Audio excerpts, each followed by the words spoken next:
Open your legs. I will only stop when my child is in your womb. Ruthless mafia boss roared to American girl. Emily Carter was 19 when she was married off to a man who was almost 70. She didn't scream when she first saw him, didn't scream at his height, or how strong he looked for his age. She told herself he was just an old man with money. Weak, harmless, someone she could endure. She didn't scream when the doors closed behind her on their wedding night. Didn't scream when he stood across the room, calm and controlled. But the night the man she believed was weak leaned close and whispered words that made her hands shake, that was when everything changed. That was when Emily realized the truth. She had been claimed by a man powerful enough to break her life, patient enough to wait, and dangerous enough to make escape impossible. And once Don Alessandro Vitale decided something was his, he never let it go. Welcome, dark romance lovers. If stories of forbidden love and dangerous men make your heart race, please support me by subscribing. Help me reach 1,000 subscribers so I can bring you more addictive tales that will leave you breathless. Your support means the world to me. Now, let's dive into Emily and Alessandro's story. The Rome airport smelled like espresso and expensive perfume, a world away from the small American town Emily Carter had left behind just hours ago. She stood beside her father in the arrivals terminal, clutching her worn suitcase and trying to ignore the way his hands shook as he checked his phone for the third time in 5 minutes. Robert Carter had told her this trip was about business, about salvaging a deal that had gone wrong, about one last chance to fix everything before they lost the house and the restaurant and everything their family had built. Emily believed him because she wanted to, because at 19, she still thought fathers protected their daughters instead of using them as bargaining chips. She smoothed down her simple black dress, the nicest thing she owned, and tried not to feel out of place among the elegantly dressed Europeans who moved through the terminal with the confidence of people who belonged. Emily had never been outside of Georgia before today, had never even been on a plane until her father had shown up at her college dorm with a ticket and a desperate expression that scared her more than any explanation could. A black car pulled up outside, sleek and expensive, with tinted windows that reflected the afternoon sun like mirrors. Emily's father grabbed her arm, his fingers digging in hard enough to bruise, and pulled her toward the vehicle before she could protest. The driver was a tall Italian man with cold eyes who nodded at her father with something that looked more like contempt than respect. They climbed into the back seat, and Emily felt her unease growing with every mile that took them away from the airport and deeper into the city. Rome was beautiful in a way that made Emily's chest ache. All ancient buildings and narrow cobblestone streets, and the kind of history that her college textbooks could never fully capture. But she barely noticed any of it because her father would not stop checking his phone, would not stop wiping sweat from his forehead despite the air conditioning, would not look at her when she asked him what was really happening.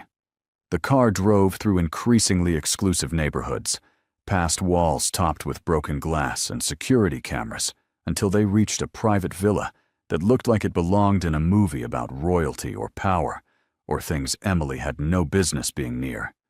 The driver opened their door, and Emily stepped out onto gravel that crunched expensively under her feet. The villa was massive, all cream-colored stone and terracotta tiles, and windows that probably cost more than her entire education. Men in dark suits stood at intervals around the property, not hiding their weapons or their watchful eyes. Emily's stomach dropped as understanding began to dawn, cold and terrible. This was not about business deals or legitimate commerce. This was something else entirely. Her father walked toward the villa's entrance with the defeated posture of a man approaching his execution, and Emily followed because she had no other choice. The front door opened before they could knock, revealing an elderly man in an immaculate suit who looked at Robert Carter the way someone might look at an insect they were deciding whether to crush. He spoke in rapid Italian, his tone clipped and impatient, and Emily's father nodded repeatedly, his face going pale. Then the man's eyes shifted to Emily, assessing her with the cold calculation of someone evaluating merchandise, and she felt her skin crawl. They were led through marble hallways, lined with Renaissance paintings and sculptures that belonged in museums. Emily counted at least a dozen more armed men as they walked, all of them watching her father with expressions that ranged from disgust to anticipation. They entered a vast sitting room decorated in shades of gold and cream, and that was when Emily saw him for the first time. Don Alessandro Vitale sat in a leather chair that might as well have been a throne, his presence filling the room despite his stillness. He was old, probably in his late 60s, but age had not diminished him the way Emily expected. Instead, it had refined him into something harder and more dangerous than youth could ever achieve. Alessandro was tall, even while sitting, with broad shoulders and a posture that spoke of military discipline or violent experience.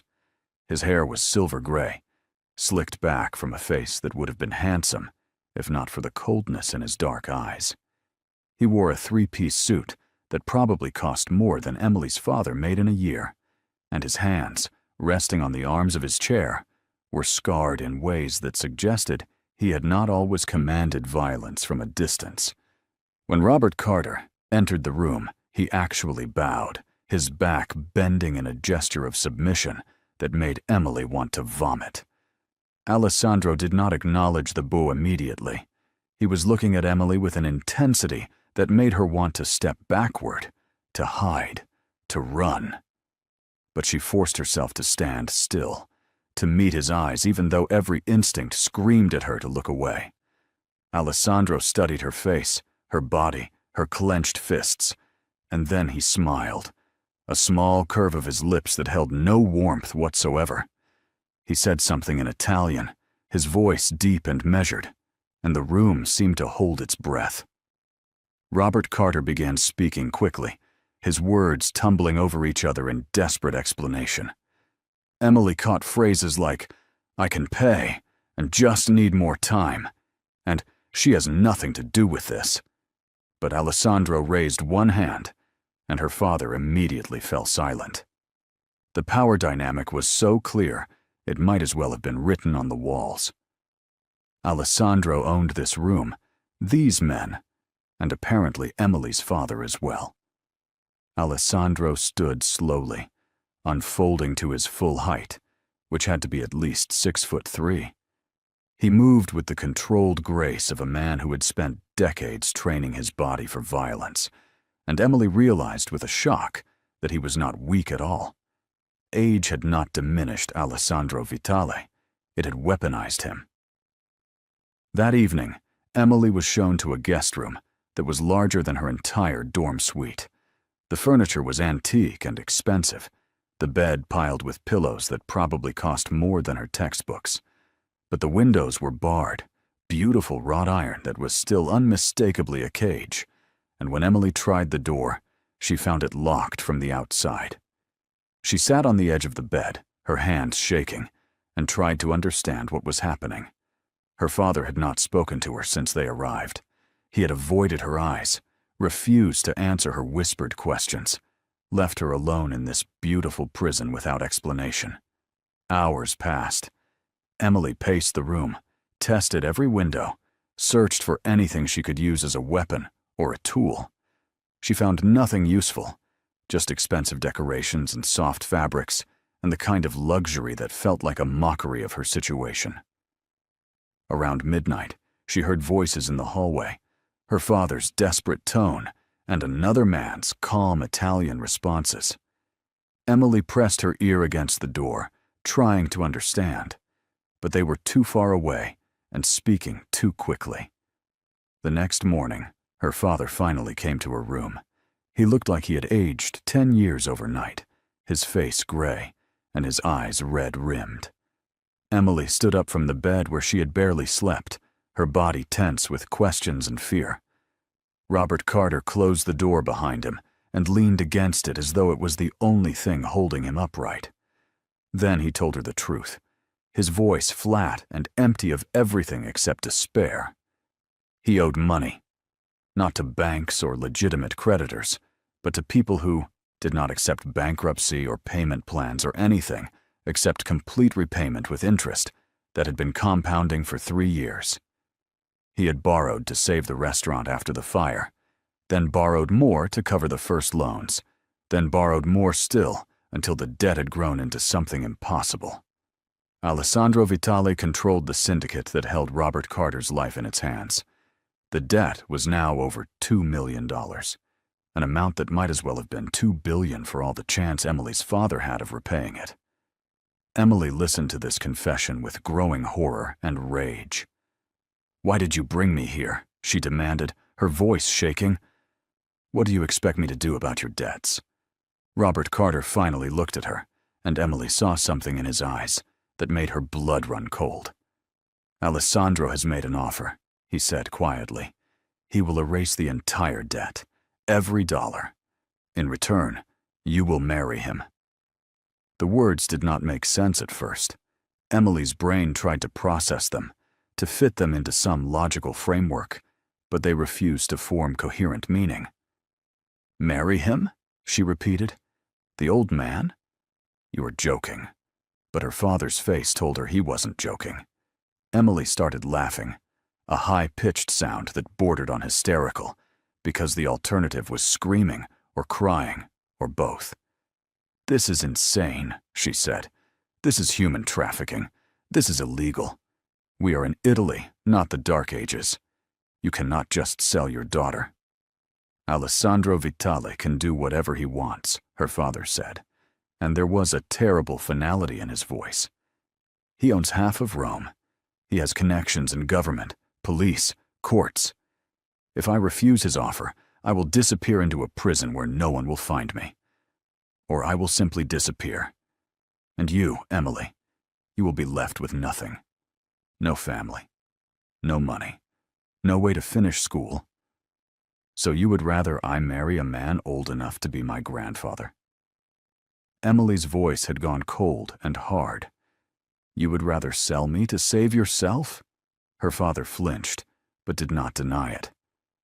"Alessandro has promised you will be treated well," he said. "You will want for nothing. You will live in luxury. And in a few years, when he dies, you will inherit everything and be free." The calculation in his voice made Emily sick. She turned away from him, walked to the barred window, and stared out at the manicured gardens below. "I will not do it," she said. "I would rather take my chances alone than become property." "You do not have a choice," her father said. "The documents are already prepared. The wedding is scheduled for 3 days from now. Alessandro Vitale has decided, and what he decides becomes reality." Emily spun around, ready to scream at him, to fight, to refuse with every fiber of her being. But her father was already leaving, his shoulders slumped in defeat, and the door locked behind him with a click that sounded like a coffin closing. Emily sank to the floor and finally allowed herself to cry. Great, racking sobs that shook her entire body. She cried for the father she thought she had, for the future she thought she would have, for the girl she had been just yesterday, who believed the world was mostly fair and mostly safe. The next day, Alessandro came to see her. Emily heard the lock turn and stood up from the chair where she had been sitting for hours, her body rigid with fury and fear. Alessandro entered alone, closing the door behind him but not locking it, a small gesture that might have been meaningful if Emily had anywhere to run. He looked at her with those cold, dark eyes, taking in her red-rimmed eyes and defiant posture. And then he sat down in the chair across from hers, as though this were a normal social visit. "Your father has told you of our arrangement," Alessandro said. His English was perfect, accented but precise. Emily said nothing, just stared at him with all the hatred she could channel into her gaze. Alessandro seemed unaffected. "I understand you are angry," he continued. "That is natural. But anger will not change the situation." "You cannot force me to marry you," Emily said, her voice shaking despite her attempt to sound strong. "This is not legal. I am an American citizen. I have rights." Alessandro smiled, and it was the coldest thing Emily had ever seen. "You are in my country now," he said, "in my city, in my home. Your rights extend exactly as far as I allow them to extend. The American embassy will not help you because they will never know you need help. Your father will not help you because he has already agreed to the terms. You have no allies, no resources, and no escape." "Then I will refuse," Emily said. "I will stand up at the wedding and say no." "And what do you think will happen to your father then?" Alessandro asked, his tone conversational. "Do you think I will simply forgive the debt and send you both home?" "No, Emily. I will take what I am owed, one way or another. Your father will learn what happens to men who waste my time and insult my generosity. And you will watch." The threat was delivered so calmly, it took Emily a moment to understand its full weight. Alessandro was not bluffing. He would hurt her father, probably kill him, and make sure Emily knew it was her fault. She felt the trap closing around her, felt her options narrowing to a single terrible choice. Marry this man or condemn her father to death. "Why me?" Emily whispered. "Why not just take the restaurant? Take everything we own?" "Because I have restaurants," Alessandro said. "I have property, and businesses, and more money than I could spend in 3 lifetimes. What I don't have is an heir. I am 68 years old, Emily. My children from my first marriage are dead or estranged. I need someone young, healthy, capable of giving me a son before I am too old to teach him what he needs to know." Emily felt bile rise in her throat. "You want me to have your children. I want you to be my wife," Alessandro corrected, "in every sense of the word. You will live in my home. You will bear my name. And yes, eventually, you will give me a child. In return, your father lives. You live in comfort and security. And when I die, which will likely be within the next decade given my age, you will inherit everything and be free to do whatever you wish." Emily wanted to throw something at him, wanted to scream and fight and claw at his face. But she could see in his eyes that violence would be futile. Alessandro Vitale had probably faced death 1,000 times and walked away laughing. One angry 19-year-old girl would not even make him flinch. So instead, she asked the only question that mattered. "What if I say yes, but refuse to fulfill the other parts of this agreement?" "Then your father dies," Alessandro said simply. "And you remain my wife anyway, but in significantly less comfortable circumstances. I am offering you a choice, Emily. Not a good choice, perhaps, but a choice nonetheless. Be my willing wife and live well, or be my reluctant wife and live very differently. Either way, you are mine." He stood then, buttoning his suit jacket with precise movements. "You have until tomorrow morning to decide," he said. "I suggest you choose wisely." After he left, Emily sat in stunned silence. She had no doubt Alessandro meant every word. This was not a man who made empty threats or bothered with unnecessary cruelty. He was simply stating facts, laying out the terms of her new reality, with the same calm he might use to discuss the weather. Emily spent that night thinking about running, about fighting, about somehow escaping this nightmare. But every scenario ended the same way, with her father dead and Emily hunted by an organization that had resources she could not begin to imagine. By morning, she had made her choice. When Alessandro returned, Emily looked him in the eye and said the words that would change her life forever. "I will marry you." Alessandro nodded as though he had never doubted her answer. "Wise decision," he said. "We will be married in 3 days. I suggest you rest and prepare yourself." The wedding was held in a private chapel on Alessandro's estate, with only a handful of witnesses and a priest who looked more terrified than reverent.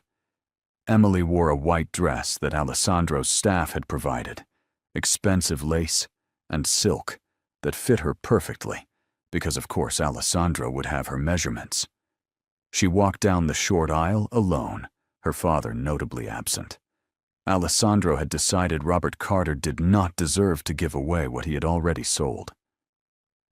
Emily spoke her vows in a voice that did not shake, looking at Alessandro's face and seeing nothing but calm satisfaction.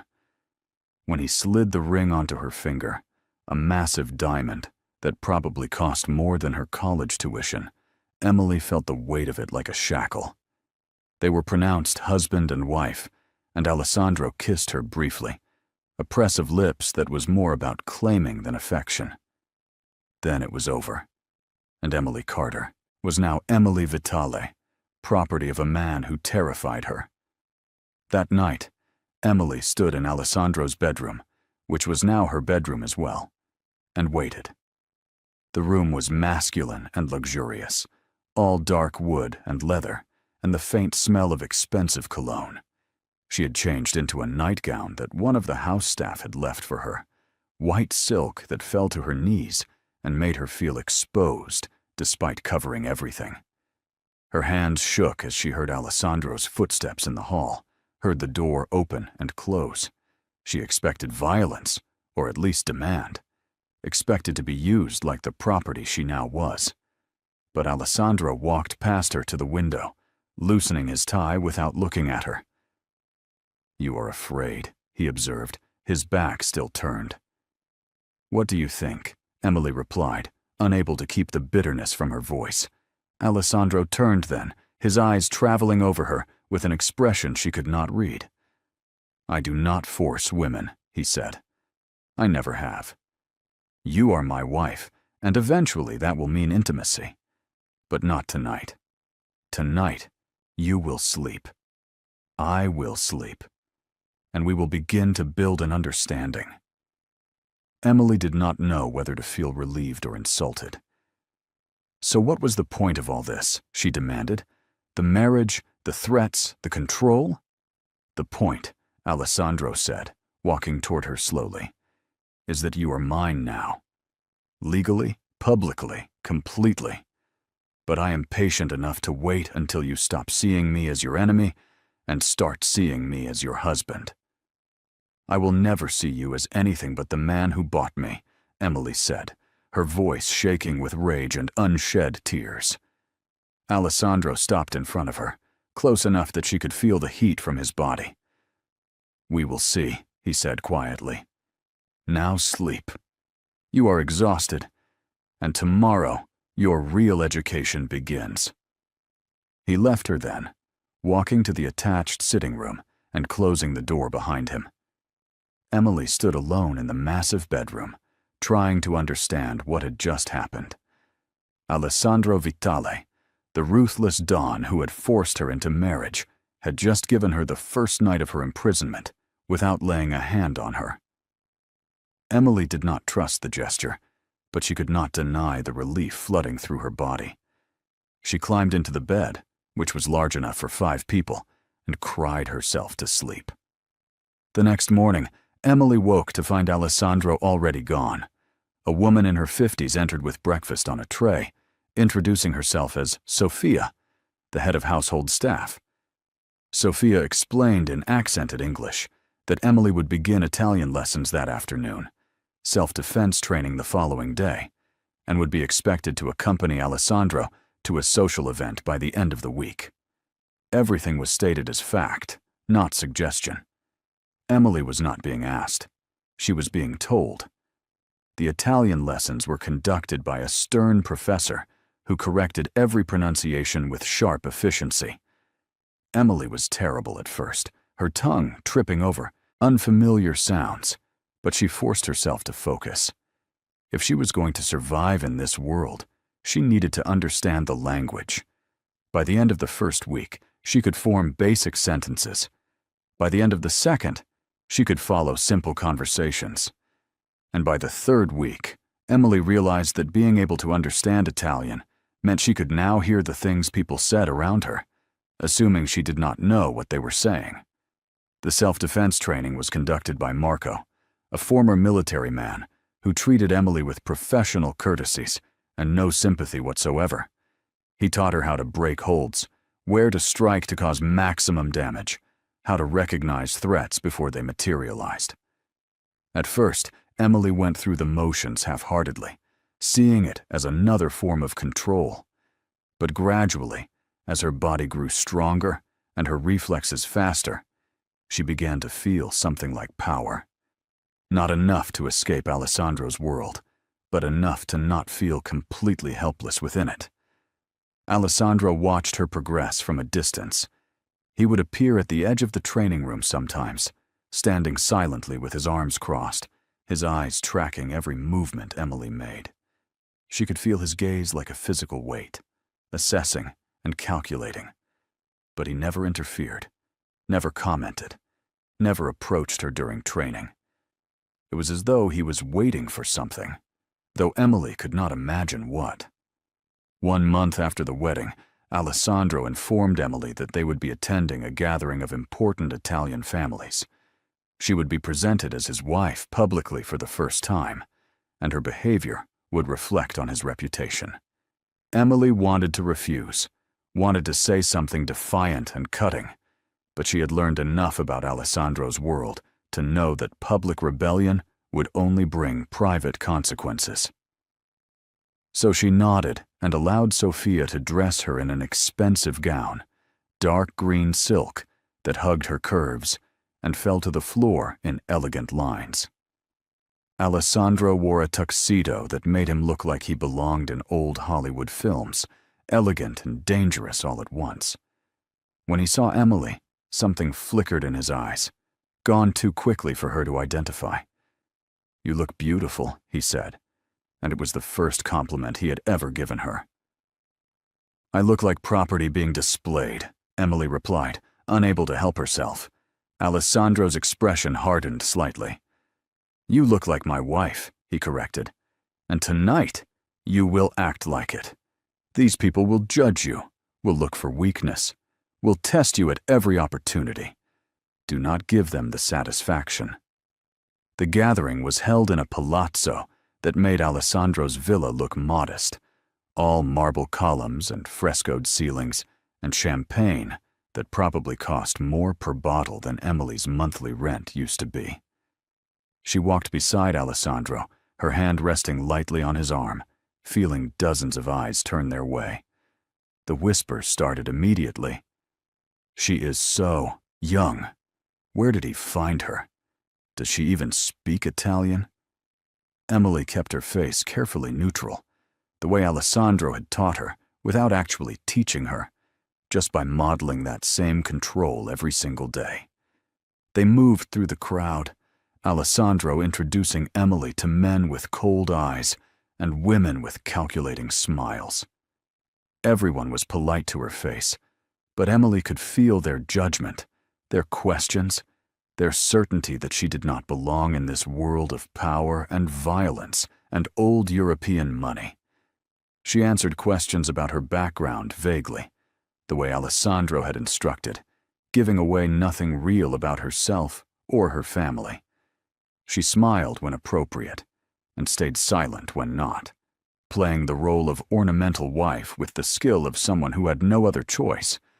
Then a man approached them, younger than Alessandro, but still probably in his 50s, with the kind of handsome features that had probably gotten him anything he wanted when he was younger. He greeted Alessandro warmly in Italian, then turned his attention to Emily with a smile that made her skin crawl. "This is your new wife?" he said in English, his eyes traveling down her body with obvious appreciation. "You always did have excellent taste, Alessandro." Alessandro's hand tightened on Emily's waist, a gesture so subtle she almost missed it. "Thank you, Dante," he said, his voice cool. "Emily, this is Dante Rossetti. an old associate. Dante took Emily's free hand and kissed it, his lips lingering longer than necessary. "So beautiful," he murmured, "and so young. Tell me, Cara, what does a girl like you see in a man like Alessandro?" The question was designed to embarrass, to undermine, to make Emily feel like the bought property she was. She felt Alessandro's body tense beside her, felt the room's attention focusing on them, waiting to see how she would respond. Emily pulled her hand away from Dante with deliberate slowness, then looked him directly in the eye.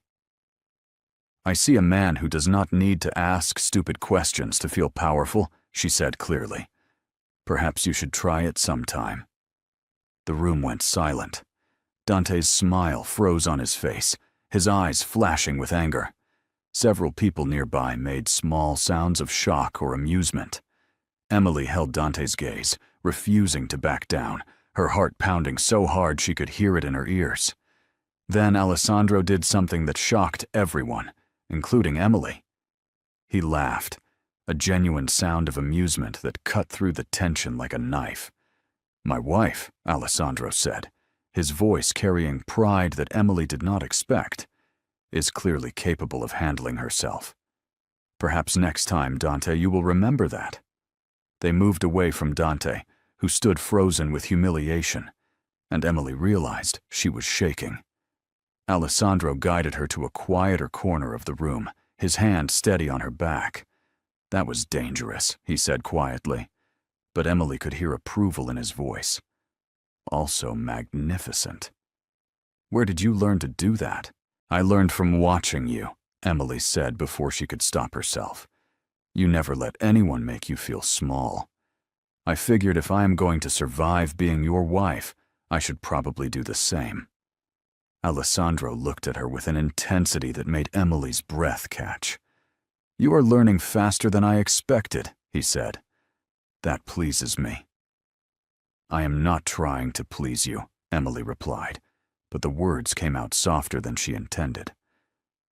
"I know," Alessandro said, and for the first time since she met him, he smiled at her with something that might have been genuine warmth. "That is part of what makes you interesting."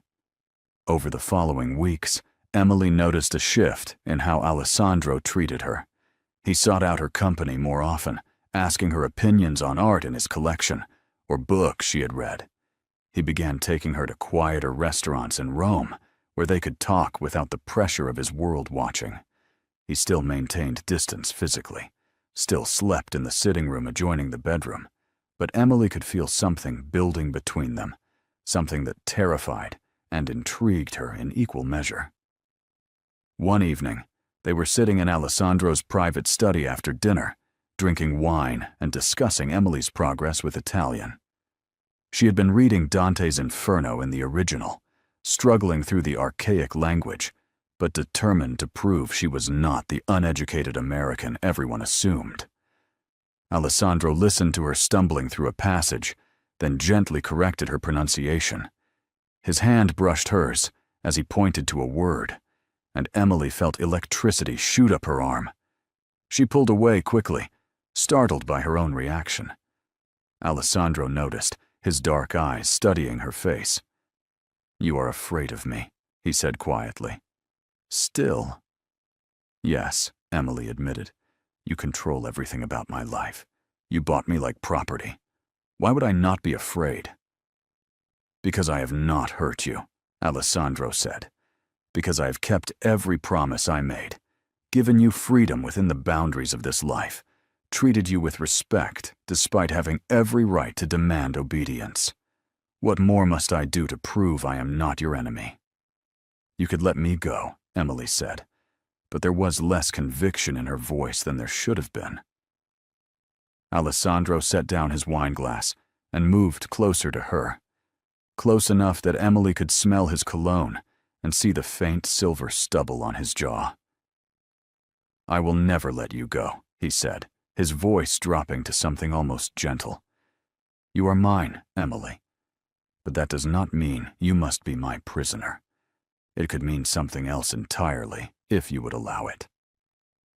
"What could it possibly mean?" Emily whispered, her body frozen between the urge to flee and something else she did not want to name.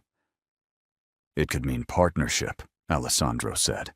It could mean mutual respect and protection, and the kind of loyalty that builds empires. It could mean that you stop seeing yourself as captured and start seeing yourself as chosen. Liu Aintintontom did not choose this, Emily protested, but her voice was weak. No, Alessandro agreed, but you can choose what it becomes from here. You can choose to remain my reluctant bride, or you can choose to become my willing wife. Either way, I will treasure you. But one path leads to coldness and distance. The other leads to something more. His hand came up to cup her face, his thumb brushing across her cheek with surprising tenderness. Emily knew she should pull away, should maintain the anger that had sustained her through these terrible weeks. But instead, she found herself leaning into his touch, her body betraying the walls her mind had built. Alessandro's eyes darkened with something that looked like triumph and desire mixed together, and he leaned forward slowly, giving her time to move away. Emily did not move away. When Alessandro's lips met hers, it was nothing like the brief kiss at their wedding. This was hungry and possessive and claiming, a kiss that demanded response and promised things Emily was not ready to think about. She kissed him back before she could stop herself, her hands coming up to grip his shoulders, feeling the solid strength of him beneath expensive fabric. Alessandro pulled her closer, one arm wrapping around her waist, while the other hand tangled in her hair, and Emily felt something inside her begin to crack and crumble. She pulled away suddenly, breathing hard, her eyes wide with shock at her own response. Alessandro let her go immediately, though his eyes remained dark, with barely controlled desire. Emily stood up on shaking legs, backing away from him. "I cannot do this," she said. "You are the man who bought me. You are my captor. I cannot want you." "But you do," Alessandro said, his voice rough. "I can see it in your eyes, feel it in how you responded. You want me as much as I want you, Emily. And that terrifies you more than anything I have actually done." Emily turned and fled the room, not caring how it looked, needing distance before she did something she could not take back. She heard Alessandro call her name but did not stop, running through the villa's halls until she reached the bedroom and locked herself inside. She leaned against the door, her heart racing and her body still humming from that kiss, hating herself for the truth in Alessandro's words. The next morning, Alessandro was distant and controlled, treating Emily with polite courtesy that somehow hurt worse than anger would have. He informed her that he would be traveling for business for 3 days, and that she would remain at the villa under guard.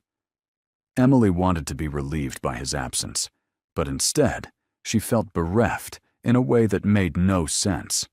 She threw herself into her training and studies, pushing her body until Marco finally called a halt and insisted she rest before she injured herself. On the second day of Alessandro's absence, Emily was practicing Italian conversation with her tutor when she heard shouting from downstairs. Guards rushed past the study room, their weapons drawn, and Emily's tutor went pale. "Stay here," the woman whispered, but Emily's training kicked in before conscious thought.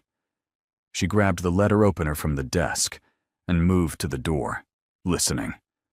More shouting, this time closer, the sound of something breaking. Then gunshots, sharp cracks that made Emily's ears ring even from a distance. The tutor screamed and dropped to the floor, covering her head. Emily's mind raced through her options. Hide and hope the guards won the fight, or run and try to find a way out during the chaos. She chose neither, instead, positioning herself behind the door, with the letter opener raised, exactly as Marco had taught her. The door burst open and a man rushed in, weapon drawn and eyes wild. He saw the tutor on the floor and grabbed her, using her as a shield, his gun pressed to her temple. Emily moved without thinking, exactly as her training had drilled into her. She struck hard at the pressure point below his ear, and when he turned in surprise, she drove the letter opener into his shoulder with all her strength. The man screamed and dropped both the gun and the tutor, and Emily kicked the weapon away before he could recover. By the time Alessandro's guards burst into the room, Emily was standing over the wounded intruder, letter opener still in hand, her entire body shaking with adrenaline.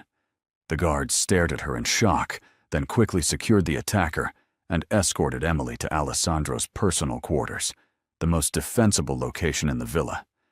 Sophia appeared with blankets and tea, fussing over Emily like she was precious crystal rather than a captive bride. Alessandro returned within 2 hours, his helicopter landing on the villa's grounds, with the kind of speed that suggested he had broken every aviation regulation to get there. He burst into his quarters where Emily sat wrapped in blankets, his face a mask of controlled fury that melted into relief the moment he saw her unharmed. He crossed the room in 3 strides and pulled Emily into his arms, holding her so tightly she could barely breathe. "You are safe," he kept saying, the words almost like a prayer. "You are safe." Emily should have pushed him away, should have maintained the distance she had been trying to rebuild. Instead, she clung to him, her face buried against his chest, breathing in the scent of him and letting his solid presence ground her. When Alessandro finally pulled back to examine her face, his hands gentle on her shoulders, Emily saw something in his eyes that looked almost like fear. "They came for you," he said quietly, "because you are mine. Because they knew hurting you would hurt me more than any attack on my person could. This is my fault." "I fought back," Emily said, surprised by the steadiness in her own voice. "I am not helpless, Alessandro. You made sure of that." Alessandro's expression shifted to something Emily had never seen before, a mixture of pride and possessiveness, and something deeper that made her chest ache. "You used your training," he said. "You protected yourself and likely saved your tutor's life." "You are magnificent, Emily. Fierce and brave and completely unexpected." His hands came up to frame her face, and this time when he kissed her, it was different from before. This kiss was not about claiming or proving a point. It was about relief and fear, and the bone-deep need to confirm that she was real and alive. And as Emily kissed him back without reservation, her walls finally crumbling under the weight of everything that had happened, everything she had been denying. Alessandro lifted her without breaking the kiss, carrying her to his bedroom, the one she had never been allowed to enter.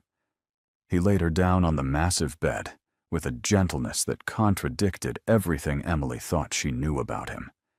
His hands roamed over her body, checking for injuries she did not have, his eyes dark with desire and concern. Emily reached up and pulled him down to her, done with fighting, done with pretending she did not want this.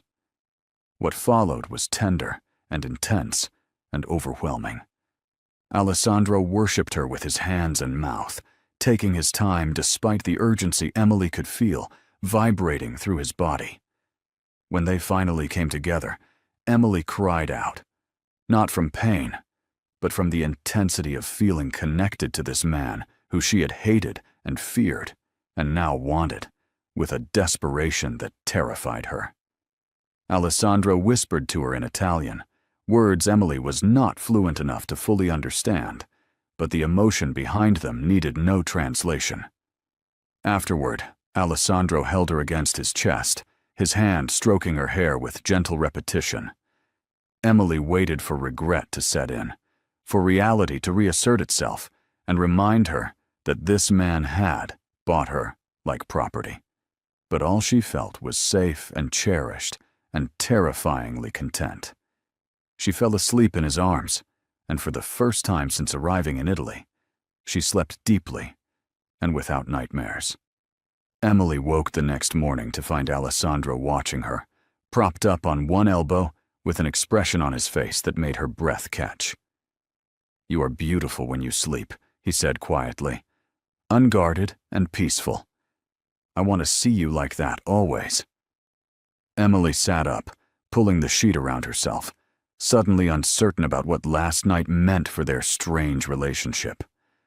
Alessandro seemed to read her thoughts because he reached out and tucked a strand of hair behind her ear.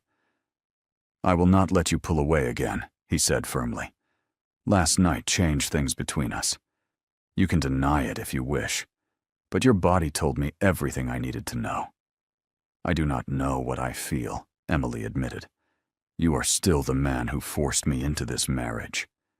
And you are still the woman who kissed me back, Alessandro replied, who chose to stay in my bed rather than flee to your own room, who responded to me with passion and need. We can acknowledge the difficult beginning while still choosing to build something real from here. Or you can continue fighting what is inevitable. Emily wanted to argue, but could not find the words. The truth was that something had fundamentally shifted last night. She could no longer see Alessandro as just her captor. He was also the man who had spent months earning her trust slowly, who had protected and trained her, who had looked genuinely terrified when she was in danger. The situation was still wrong, still forced, still far from any fairy tale. But it was also becoming something she could not quite hate anymore. Over the next few weeks, Emily and Alessandro fell into a new rhythm. She moved into his bedroom permanently, though they both pretended it was about security rather than desire. They spent evenings talking about everything and nothing, Alessandro sharing stories from his long life, and Emily describing her dreams for the future. He asked what she wanted to study if she could return to school, and when she said art history, Alessandro quietly arranged for a private tutor to continue her education. The physical relationship between them deepened as well. Alessandro was an attentive lover, learning Emily's body with the same focused intensity he brought to everything else. Emily found herself craving his touch, looking forward to the nights when they would come together with increasing familiarity and passion. She still struggled with the morality of it all, with the fact that this relationship had been built on force and debt. But she could not deny that what they shared now felt real, regardless of how it began. 2 months after the attack on the villa, Emily missed her period. She told herself it was stress, the change in environment, anything except the obvious. But when she missed the second one, she could no longer ignore the possibility. Sophia noticed her morning nausea and brought her a pregnancy test with a knowing smile. Emily stared at the positive result for a long time, feeling a complicated mix of emotions she could not begin to untangle. She told Alessandro that evening, her voice shaking with uncertainty. He went very still, his eyes dropping to her still flat stomach, and for a moment, Emily saw vulnerability flash across his face before he locked it down. A child, he said quietly. My child. Are you certain? As certain as a test can make me, Emily replied. I know this was part of the arrangement, but I didn't think it would happen so quickly. I do not know if I am ready. Alessandro pulled her into his arms, his hand splaying protectively over her stomach. You will be an extraordinary mother, he said with absolute certainty, and I will be here for every moment. This child will know love and security, and will never doubt their worth. The conviction in his voice made Emily's eyes burn with tears. For the first time, she allowed herself to imagine a future that was not just survival, but actual family. Alessandro had begun, softening months ago, but the news of the pregnancy transformed him completely. He became almost obsessive about Emily's health and safety, hiring a private doctor to monitor her constantly, adjusting her diet and schedule, limiting her activities in ways that would have infuriated her if not for the genuine care behind every restriction. The pregnancy also brought Emily's father back into the picture. Robert Carter had been quietly relocated to a small apartment in Milan after the wedding. His debt erased, but his relationship with Emily fractured beyond easy repair. When he heard about the pregnancy, he showed up at the villa uninvited, demanding to see his daughter. Alessandro had him escorted to the sitting room where Emily waited, her hand protectively over her small baby bump. The confrontation was painful, but necessary. Emily told her father exactly how she felt about being sold, about his cowardice and selfishness. Robert tried to justify his choices, to explain the impossible position he had been in, but Emily cut him off. "You sacrificed me to save yourself," she said coldly. "That is the truth, and nothing you say will change it. I am building a life here now, a family. You can be part of it only if you can accept that I do not forgive you, and I may never forgive you. But I am willing to let you be a grandfather to this child if you can earn that privilege." Robert Carter left in tears, but something had shifted. Emily had taken back power in that relationship, had drawn boundaries that her father would have to respect. Alessandro watched the entire exchange from the doorway, pride evident in his expression. "You are stronger than you know," he told her later. "You face difficult things head-on rather than running. That is a gift." As Emily's pregnancy progressed, Alessandro made a decision that shocked everyone in his organization. He began the process of stepping back from the criminal enterprises that had built his empire. He started transferring control to trusted lieutenants, liquidating the most dangerous operations, and shifting his focus to legitimate businesses. When his second-in-command questioned the decision, Alessandro simply said that he wanted his child to grow up with a father, not a funeral. Emily watched this transformation with amazement. Alessandro was dismantling the very things that had defined him for decades, all because he wanted to be a better father than his past would allow. It was not a complete departure from power. Alessandro would always be connected to that world in ways that could not be fully erased. But it was an honest attempt at something better, and that meant more to Emily than any romantic gesture could have. 6 months into the pregnancy, Alessandro took Emily to the Amalfi Coast, to a villa he owned that overlooked the sea. The property was stunning, all white stone and blue tiles, and views that made Emily's artist's heart sing. "This is yours," Alessandro told her, "a place where you can be free, from my world, where you and our child can be safe. I am transferring the deed into your name alone." Emily understood what he was really saying. This was her escape route if she ever needed it, her insurance policy against Alessandro's past, coming back to destroy them. The gesture was more meaningful than any declaration of love could be, because it gave her real power, real choice. She kissed him on the terrace overlooking the sea, and for the first time, she said the words she had been holding back. "I love you."